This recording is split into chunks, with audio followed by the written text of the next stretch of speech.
Hello friends, welcome to Jeevanya's kitchen. Friends, இன்றைக்கி நம்ம அரிசி மாவு வச்சு ரொம்ப சிம்பிளான முறையில் நல்ல மொறுமொறுப்பான ஒரு ஸ்நாக் ரெசிபி செய்ய போகிறோம். இது நீங்கள் ஸ்நாக்ஸாகவும் கொடுக்கலாம், இல்லைனாக்கா காலையில் பிரேக்ஃபாஸ்ட்டாகவும் கொடுக்கலாங்க. சாப்பிட்றதுக்கு நல்ல மொறுமொறுப்பாக ரொம்ப டேஸ்ட்டாக இருக்கும். செய்கிறதுமே ரொம்ப ஈஸி தான். இது எப்படி செய்கிறதுங்கிறத பார்க்குறதுக்கு முன்னாடி நம்ம சேனல் ஜீவன்யாஸ் கிச்சனை மறக்காமல் சப்ஸ்கிரைப் பண்ணி பக்கத்தில் இருக்க பெல் சிம்பிளையும் கிளிக் பண்ணிக்கோங்க. இது செய்கிறதுக்கு ஸ்டவ்வில் ஒரு பேன் வச்சுட்டு அதில் 2 கப் அளவுக்கு தண்ணி சேர்த்துக்கோங்க. இதுக்கு நீங்கள் மெஷரிங் கப்பு தான் யூஸ் பண்ணணுங்கிறது கிடையாது. வீட்டில் இருக்கக்கூடிய கிண்ணம் இல்லை டம்ளர் கூட யூஸ் பண்ணிக்கலாம். இது கூடவே 1 டீஸ்பூன் அளவுக்கு உப்பு, 1/2 டீஸ்பூன் அளவுக்கு மிளகாய்த்தூள் சேர்த்துக்கிறேன். மிளகாய்த்தூள் ஃப்ளேவருக்காக மட்டும்தாங்க சேர்க்குறோம். சேர்த்துட்டு இது எல்லாத்தையும் நல்லா ஒன்று சேர்த்து கலந்து விட்டுருங்க. கலந்து விட்டுட்டு இது அப்படியே வைங்க. தண்ணி கொதிச்சு வரட்டும். ரொம்ப கொதிக்க வேண்டாம், ஜஸ்ட் கொதிக்க ஆரம்பித்தா போதும். பாருங்கள், தண்ணி நல்லா கொதிக்க ஆரம்பிச்சிருச்சு. இப்போ ஸ்டவ்வை லோ ஃப்ளேமில் வச்சுருங்க. வச்சுட்டு இதில் எந்த கப்பில் தண்ணி எடுத்தீங்களோ அதே கப்பில் 1 கப் அளவுக்கு அரிசி மாவு சேர்த்துக்கோங்க. நான் இன்றைக்கி நார்மலாக வீட்டில் அரைச்ச வறுக்காத பச்சரிசி மாவு தாங்க சேர்த்துருக்குறேன். நீங்கள் இதுக்கு பதிலாக கடையில் வாங்கின மாவு இல்லை இடியாப்ப மாவு கூட சேர்த்துக்கலாம். சேர்த்துட்டு ஸ்டவ்வை லோ ஃப்ளேம்லேயே வச்சுட்டு இது நல்லா இந்த மாதிரி கைவிடாமல் கலந்து விடுங்க. அரிசி மாவு கொஞ்சம் கூட கட்டி விடாமல் நல்லா ஒன்று சேர்ந்து வெந்து வரணும். பாருங்கள், இந்த மாதிரி கரண்டியால் நல்லா அழுத்தம் கொடுத்து பிசைஞ்சு விடுங்க. அப்போ தான் மாவு கட்டி விழாமல் நல்லா ஒன்று சேர்ந்து நல்லா வெந்து திக்காகி வரும். பாருங்கள், கரண்டியால் நல்லா இந்த மாதிரி தேய்ச்சி விட்டு மிக்ஸ் பண்ணிக்கணும். அவ்வளோதான். பாருங்கள், மாவு முழுமையாக வெந்துட்டு பேனில் கொஞ்சம் கூட ஒட்டாமல் நல்லா ஒன்று சேர்ந்து வந்திருக்கு. அப்படியே கரண்டியில் எடுக்க வருது பாருங்கள். இப்போ இதை எடுத்து வேறு ஒரு பவுலுக்கு மாற்றிக்கங்க. மாவு ரொம்ப சூடாக இருக்கும். இப்போ நம்ம இதை மிக்ஸ் பண்ண முடியாது.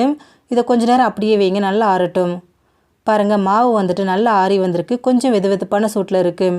இப்போ இது கூட ஒரு உருளைக்கிழங்கை வேக வச்சு மசிச்சுட்டு இது கூட சேர்த்துக்கோங்க.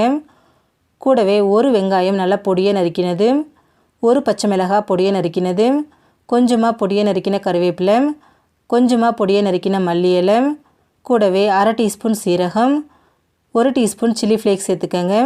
சேர்த்துட்டு இது எல்லாத்தையும் கை வச்சு நல்லா அழுத்தம் கொடுத்து சப்பாத்திக்கு மாவு பிசையும் இல்லைங்களா, அது போல் பிசைஞ்சு எடுத்துக்கோங்க. இதில் தண்ணி எதுவும் சேர்க்கக்கூடாது. அதில் இருக்கிற ஈரமே நமக்கு சரியாக இருக்கும். அதனால் நல்லா கையால் அழுத்தம் கொடுத்து பிசைங்க. இந்த மாதிரி அழுத்தம் கொடுத்து பிசையும் போது தான் நம்ம செய்யக்கூடிய கட்லெட் நமக்கு நல்ல கிறிஸ்பியாகவும் சாப்பிட்றதுக்கு நல்லா சாஃப்டாகவும் இருக்கும். பாருங்கள், நல்லா பிசைஞ்சாச்சு. கொஞ்சம் கூட தண்ணி சேர்க்கலை. எந்த அளவுக்கு மாவு நல்லா சாஃப்டாக வந்திருக்குன்னு இந்தளவுக்கு நல்லா சாஃப்டாக பிசைஞ்சிக்கங்க. இப்போ கையில் கொஞ்சமாக எண்ணெய் அப்ளை பண்ணிக்கோங்க. அப்ளை பண்ணிவிட்டு இதிலிருந்து கொஞ்சமாக மாவு எடுத்துக்கோங்க. எடுத்துகிட்டு இதை பால் மாதிரி நல்லா உருட்டிக்கங்க. கொஞ்சம் கூட வெடிப்பு இருக்கக்கூடாது. பாருங்கள், நல்லா உருட்டியாச்சு. உருட்டினதுக்கப்புறமா உள்ளங்கையில் வச்சுட்டு லைட்டாக இந்த மாதிரி ப்ரெஸ் பண்ணிக்கோங்க. ப்ரெஸ் பண்ணிவிட்டு இதை நார்மலாக கட்லெட் ஷேப்புக்கு உருட்டிக்கங்க. வெடிப்பு இருந்துச்சுன்னா அதை சரி பண்ணிக்கோங்க, கரெக்டாக இருக்கும். பாருங்கள், நல்லா உருட்டி எடுத்தாச்சு. இதே மாதிரியே மீதி இருக்கக்கூடிய எல்லா மாவையும் நம்ம உருட்டிக்கலாம். பாருங்கள், எல்லாத்தையும் உருட்டி எடுத்துகிட்டு நம்ம எடுத்த அளவுக்கு இன்றைக்கி 15 கட்லெட் நமக்கு கிடச்சிருக்குங்க. இப்போ இதை பொரிச்சு எடுத்துக்கலாம். பொரிக்கிறதுக்கு ஸ்டவ்வில் ஒரு பேன் வச்சுட்டு அதில் எண்ணெய் சேர்த்துருக்குறேன். இப்போ நம்ம ரெடி பண்ணி வச்சுருக்கக்கூடிய கட்லெட் பீஸை இதில் சேர்த்துக்கோங்க. நான் இன்றைக்கி ஷேலோ ஃப்ரை பண்ணுறேன். நீங்கள் இதுக்கு பதிலாக டீப் ஃப்ரை கூட பண்ணிக்கலாம், அது உங்களோட விருப்பம்தான். சேர்த்துட்டு ஸ்டவ்வை மீடியம் ஃப்ளேம்லேயே வச்சுட்டு இது நல்லா வேக விடுங்க. ஹை ஃப்ளேமில் வச்சுட்டிங்கன்னா நிறம் மாறிடும், ஆனால் உள்ளே வேகாமல் மாவாக இருக்கும். அதனால் மீடியம் ஃப்ளேம்லேயே வச்சுட்டு வேக விடுங்க. ஒரு பக்கம் வேகிறதுக்கு நமக்கு 3லேருந்து ஒரு 4 நிமிஷம் போல் ஆகுங்க. பாருங்கள், ஒரு 4 நிமிஷம் போல் ஆகிருக்கு. ஒரு பக்கம் நல்லா வெந்திருக்கு. பார்க்கும்போது டிஃப்ரென்ஸ் தெரியுது பாருங்கள். இப்போ இதை அப்படியே இன்னொரு பக்கத்துக்கு திருப்பி போட்டுருங்க. திருப்பி போட்டுட்டு மீடியம் ஃப்ளேம்லேயே வச்சுட்டு திரும்பவும் இதை நல்லா வேக விடுங்க. நல்லா வெந்து செவந்து வரட்டும். அவ்வளோதான். பாருங்கள், 2 பக்கமும் நல்லா வெந்து ஒன்று போல் செவந்து வந்திருக்கு. கொஞ்சம் கூட எண்ணெய் எடுக்காதுங்க. இப்போ இதை நம்ம எண்ணெயிலேருந்து எடுத்துடலாம்.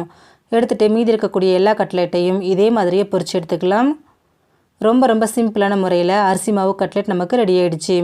ஃப்ரெண்ட்ஸ், நீங்களும் இந்த ரெசிபியை ட்ரை பண்ணி பாருங்கள். இந்த வீடியோ உங்களுக்கு பிடிச்சிருந்தா லைக் பண்ணுங்கள், ஷேர் பண்ணுங்கள், கமெண்ட் பண்ணுங்கள்.